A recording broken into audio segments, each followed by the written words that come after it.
નમસ્તે, કેમ છો તમે બધા? તો ચાલો આજે આપણે આજની વાર્તા શરૂ કરીએ. આવતીકાલે કોલેજમાં આપવાના એસાઇનમેન્ટે રચના અને ખુશ્બુને મોડે સુધી એસાઇનમેન્ટ લખવા પર મજબૂર કર્યા હતા. એસાઇનમેન્ટ તૈયાર થશે કે નહીં એ ટેન્શનમાં વીતતા સમયથી અજાણ રચના પોતાની બહેનપણી ખુશ્બુના ઘરે એસાઇનમેન્ટ તૈયાર કરતી હતી. અચાનક થયેલી મોબાઈલની ધ્રુજારીએ રચનાને એસાઇનમેન્ટના ટેન્શનમાંથી બહાર લાવી હતી. મોબાઈલની ડિસ્પ્લે પર નજર કરી તો તેના ઘરેથી મમ્મીનો કોલ આવ્યો હતો. ઘરેથી મમ્મીએ કોલ કરવો પડ્યો એટલે રચનાએ દિવાલ પર લટકી રહેલી ઘડિયાળ પર નજર કરી.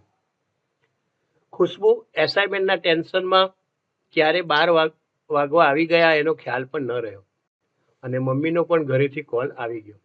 મમ્મીને બહુ ચિંતા થતી હશે. યાર, શું કરું, કંઈ સમજાતું નથી, રચનાએ કહ્યું. એ બધું તું પછી વિચારજે, પહેલા કોલ રિસીવ કર, ખુશ્બુએ કહ્યું. હા હા એમ કહીને રચનાએ કોલ રિસીવ કર્યો. હેલો રચના, બેટા ક્યાં છે તું? ઘડિયાળ તરફ ધ્યાન તો આપ, કેટલા વાગ્યા? રચનાએ ફોન રિસીવ કરતાની સાથે જ તેની મમ્મીએ પ્રશ્નોનો ઢગલો કરી દીધો. હા હા મમ્મી, સોરી, હું અત્યારે જ નીકળું છું, તું ચિંતા ના કરીશ. ચાલ હવે હું ફોન કટ કરું છું. બસ આટલું કહીને રચનાએ ફોન કટ કરી દીધો. રચના ફટાફટ બુક અને પેન પોતાની બેગમાં પેક કરવા લાગી.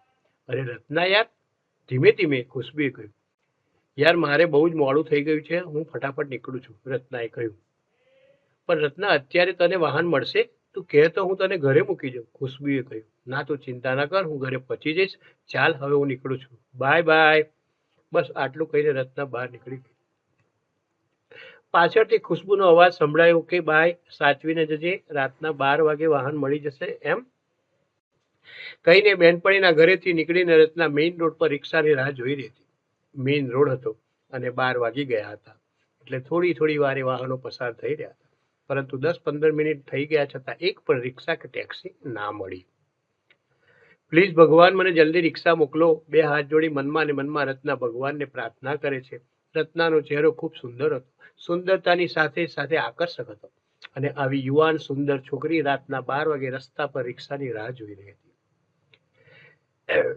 રિક્ષાની રાહ જોઈ રહેલી રચનાની નજર અચાનક પોતાનાથી દૂર કાર લઈને ઉભેલા 2-3 છોકરાઓ પર પડે છે, જે ઘણીવારથી રચના તરફ તાકી રહ્યા હતા. લગભગ ત્રણેય છોકરાઓ પાર્ટી શરૂ કરવાના પ્લાનમાં હતા અને એમાં પણ રાતના 12 વાગે રસ્તા પર એકલી ઉભેલી આકર્ષક ચહેરાવાળી યુવાન છોકરી જોઈ તે ત્રણેયના વિચારોમાં કંઈક મનોમંથન ચાલી રહ્યું હતું. અચાનક એ ત્રણેયમાંથી એક છોકરો આગળ વધે છે. એ પછી એક ધીમે ધીમે આગળ વધી રહેલા ડગલાએ રચનાના હૃદય પર દબાણ આપ્યું. ધીમે ધીમે રચનાના ધબકારાઓ પણ વધી રહ્યા હતા. રાતના 12 વાગે રૂપાળી છોકરી જોઈ કોઈની પણ નિયત બગડી જાય. હવે શું કરીશ? એ કાળમુખો તો તારી તરફ જ આવી રહ્યો છે. એ છોકરાના વધતા જતા ડગલાએ મનમાં આવા સવાલો પણ પેદા કરી દીધા હતા. રચના પોતાના બંને હાથ જોડી ભગવાનને પ્રાર્થના કરે છે કે છોકરો રચનાથી થોડો દૂર હતો. ત્યાં એક રિક્ષા અચાનકથી આગળ આવીને ઊભી રહી અને રચના પણ કંઈ પણ બોલ્યા વગર, વિચાર્યા વગર એ રિક્ષામાં બેસી ગઈ. ભાઈ, સુદામા ચોક, આટલું કહીને રચના રિક્ષા ઝડપથી ચલાવવા માટે કહી દે છે. 7-1 મિનિટ રિક્ષામાં પસાર કર્યા બાદ સુદામા ચોક આવી જાય છે એટલે રચના રિક્ષામાંથી નીચે ઉતરીને ભાડું આપવા માટે પર્સ ચેક કરે છે, પરંતુ તેનું પર્સ ગાયબ હતું. અરે યાર, હું મારું પર્સ તો ખુશ્બુના ઘરે જ ભૂલી ગઈ.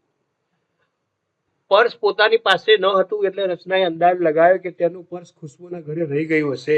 પરંતુ અચાનક પાછળથી અવાજ આવે છે, દીદી. શબ્દ પોતાના કાને પડતાની સાથે જ રચનાએ પાછળ ફરીને જોયું તો પેલો છોકરો બીજી રિક્ષામાં તેનો પીછો કરતો કરતો સુદામા ચોક સુધી પહોંચી ગયો. પરંતુ એ છોકરાએ રિક્ષામાંથી બહાર ઉતરીને પોતાનો હાથ ઊંચો કરી રચનાને કહ્યું, તમારું પર્સ. એમ કહી તે છોકરો રચનાની પાસે જાય છે અને પર્સ રચનાના હાથમાં આપી દે છે. રચના રિક્ષાવાળાને ભાડું ચૂકવી દે છે એટલે રિક્ષાવાળો ત્યાંથી જતો રહે છે. તમને મારું પર્સ ક્યાંથી મળ્યું? રચનાએ પેલા છોકરાને કહ્યું. તમે જે જગ્યા પર રિક્ષાની રાહ જોઈ રહ્યા હતા ત્યાં જ તમારી પાછળ તમારું પર્સ પડી ગયું હતું. થોડી વાર સુધી મેં તમારી સામે જોયું પણ તમારું ધ્યાન પર્સ પર ના ગયું એટલે હું તમને પર્સ આપવા માટે આવતો હતો, પરંતુ તમે ઝડપથી રિક્ષામાં બેસીને નીકળી ગયા. ઓહ, તો તમે મારું પર્સ આપવા માટે આવતા હતા? મને તો એમ કે રસ્તા પર એકલી છોકરી જોઈને તમારા વિચાર. આટલું કહીને રચના અટકી ગઈ. બેન માનવતા હજી મરી નથી, બસ આટલું કહી દે છોકરો ચાલ્યો જાય છે.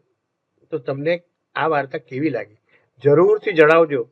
તો ચાલો ફરી મળીએ એક નવી વાર્તા સાથે. આવજો. જય શ્રી કૃષ્ણ.